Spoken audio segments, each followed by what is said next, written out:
So Nate Schmidt has been suspended for 20 games for substance abuse or illegal substance in his blood, if you want to put it that way. And some of you may think it's fair and well deserved because you can't cheat in any sports. But if you want my honest opinion, I think it's a crap load of bullshit, to be honest. Sorry about my language there, but at any time during this video, make sure you comment what are your thoughts on the suspension. I would love to get it, not a debate going, but just different side of the story. From what I've seen from both camp, and it included Nate Schmidt's 10 minutes that he released, that filming released around an hour ago, it doesn't make sense to me that a player would be suspended. If you look at the player himself, Nate Schmidt has been not an underdog, but a player that has to work really hard to get where he is. And it did that. He managed to play in difficult spots in his whole career, and he was an underdog his whole career, and he made it to a Vegas team that believed in him, had a great season, some amazing playoffs. If you ask me, he was the best defenseman on that team.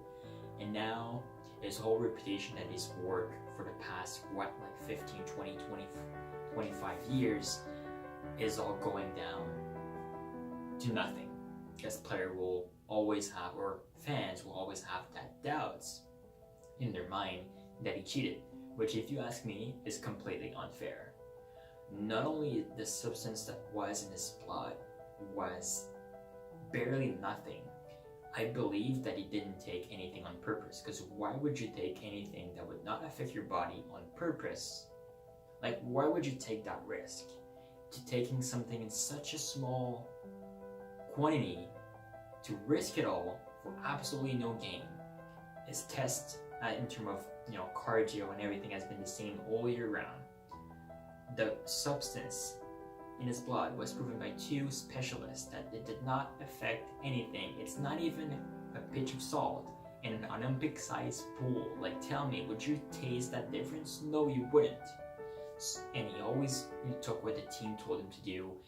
And if you ask me, if a player wants to be better and cheat and get illegal substances, you get in quantity that matters. Because anything can be detected by blood nowadays. The tests are so in depth, and like we just see, like, it was the quantity. I'm gonna post it online. It's so small, it's ridiculous if you ask me. So that 20-game suspension should not take place. Because here's the deal about that 20-game suspension: you can take 20 games, you can play the rest 62, play in the playoffs as big as make it. It's suspension without pay.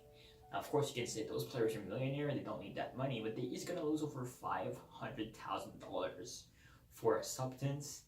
In my mind, it did not purposely take, and that did not change anything in his game. I'm not a Vegas Golden Knight fan. I mean, they've been there for a year. Like, I'm not from Vegas. I just respect the player too much, and I respect what he said from the get-go, that he did not take those things, and I believe him, and you can call me an idiot for that, but I think he's right. Like, willingly not take is a bunch of bullshit, if you ask me. So by all means, comment your thoughts down below on what do you think the suspension should be. Should it take place? Should you, as a first offender, if it's even considered an offense, is like 20 games too much? Is it going to be around like maybe 3 games and a less huge hit on his salary purposes? Now that's set in stone. That's set in stone. Sorry, I don't think they can change it from now. I don't think they can appeal it. I don't quite know if that will work, to be honest. Like, do you remember Dennis Wyman? Like, his suspension was appealed after 19 games or a season. I mean, so like, those things can take time. So I don't necessarily know, even if they appeal, if it's going to be resolved in time for them to cut that from 20 to 10 games or anything like that. The fact is, he's always going to have that asterisk, and that can ruin a player reputation and career. And that, if you ask me, for what the accusation is and the substance quantity in his blood is a bunch of bullshit. Thank you guys for watching. I'm already set up in my new place. I don't know if you can see a different bit of the setup. I still have my red lights. Hopefully lighting should be good enough. A bunch of videos expecting coming up. I'm all settled in, and I have time on my hands to post a lot of videos. So thank you guys for watching. If you're still here, really appreciate you, and you have a great day. Take care.